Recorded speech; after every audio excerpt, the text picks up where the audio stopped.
There's a strange moment that tends to arrive quietly, not when you're young, not when you're trying to fit in, not when you're still measuring yourself against everyone else. It arrives later, when you realize that the things that once made life harder for you aren't working against you anymore.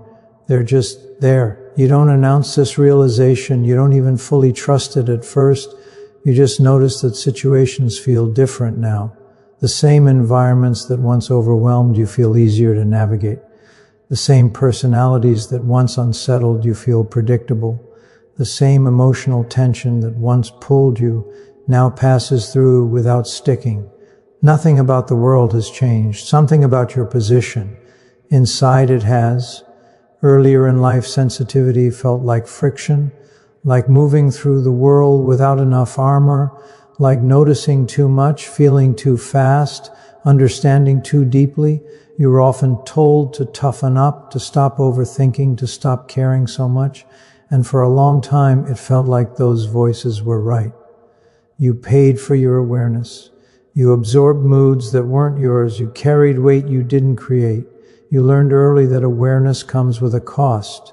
So you adapted. You became quieter in certain spaces, more observant than expressive, more responsive than directive.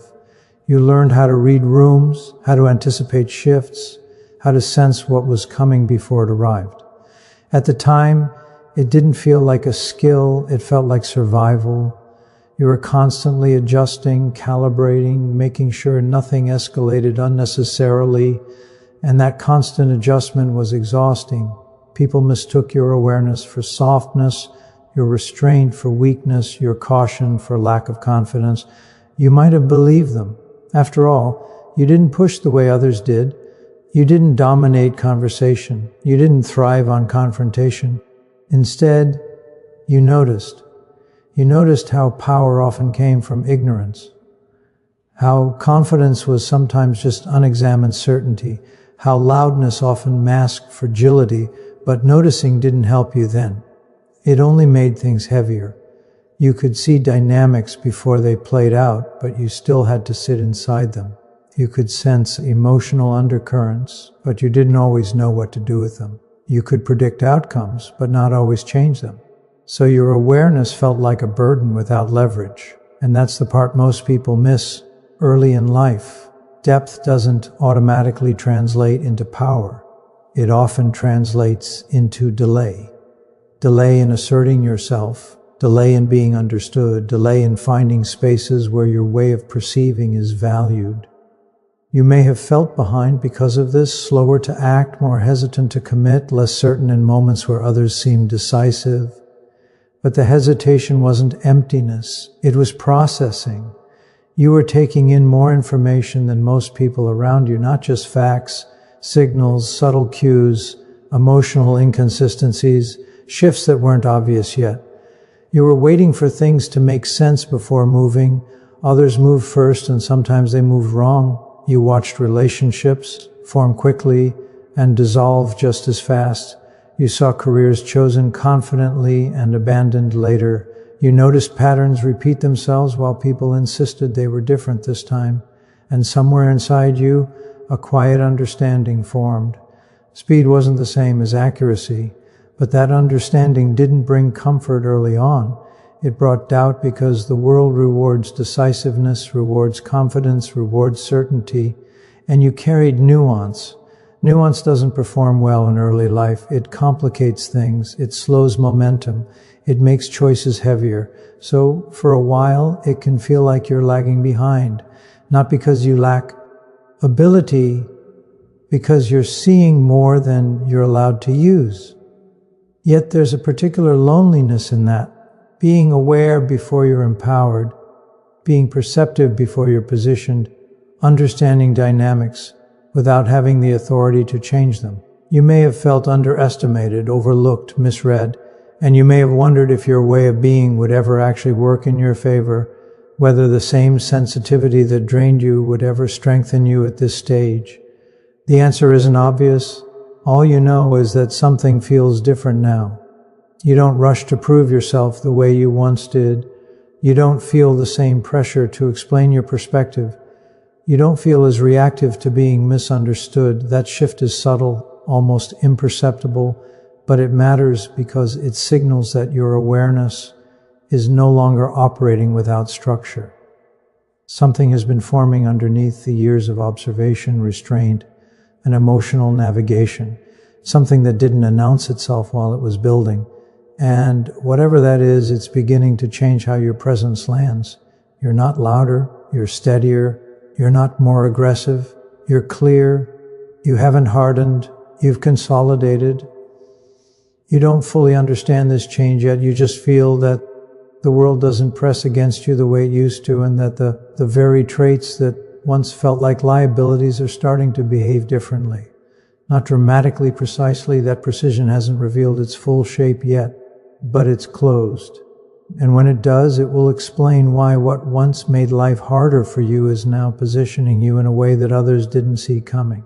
Over time, the pressure to prove yourself fades, not because you've stopped caring, because caring has found a different posture. You begin to notice that situations no longer rush you. People no longer pull you off center as easily. Decisions don't demand immediate answers. You're still aware of everything, you're just not carried by it. This is where the midpoint quietly turns. What once looked like hesitation now reads as timing. What once felt like sensitivity now behaves like accuracy. What once seemed like distance now functions as perspective. You haven't withdrawn from life. You've stepped into a position where you can see it more clearly. Earlier, your awareness had no container. It spilled everywhere. It absorbed everything.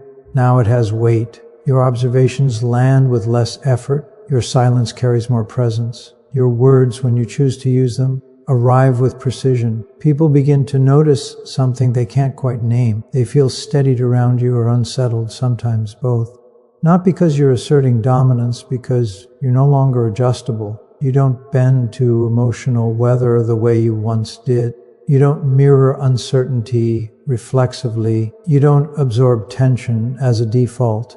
And this is the psychological truth in the final third. The empath personality becomes powerful later in life because awareness finally gains leverage.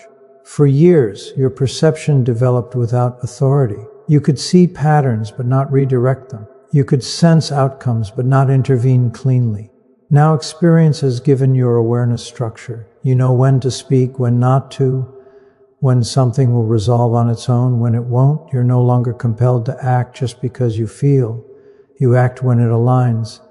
That shift changes everything. Your empathy stops being reactive and becomes strategic, not calculated, grounded. You don't rescue. You don't overextend. You don't offer yourself as this stabilizer of every situation. You let dynamics reveal themselves. And that restraint looks like confidence, not the loud kind, the reliable kind. You also begin to reckon. Eyes how much emotional labor you once performed unnecessarily. How often you softened truth to preserve harmony. How frequently you took responsibility for outcomes you didn't create. Later in life, that reflex weakens. Not because you've lost compassion, because you've learned discernment. You see where your presence actually makes a difference and where it doesn't. You stop pouring energy into spaces that don't respond to depth. You stop offering nuance to people who want simplicity. You stop explaining yourself to those who aren't listening. This doesn't make you closed, it makes you selective. And selectivity is power when it's informed by experience. You begin to notice something else. Your intuition feels less urgent, less alarmed, less frantic. It doesn't need to shout anymore because you've learned to trust it. You've seen enough outcomes. Confirm what you sensed early on. That trust quiets you. And quiet people with strong perception are often underestimated until they aren't. Because when you do act now, it's clean, decisive, unconflicted. You don't second guess us after. You don't replay endlessly. You've already done the internal work before moving. That's what others feel when they sense your presence has changed. They're encountering someone who has integrated awareness instead of being ruled by it. And integration is rare. Not everyone reaches it because it requires years of noticing without reward of restraint, without recognition of patience, without reassurance. You live through that phase. So now your depth finally has direction. And here's the unresolved truth to sit with. Your power didn't come from becoming less sensitive.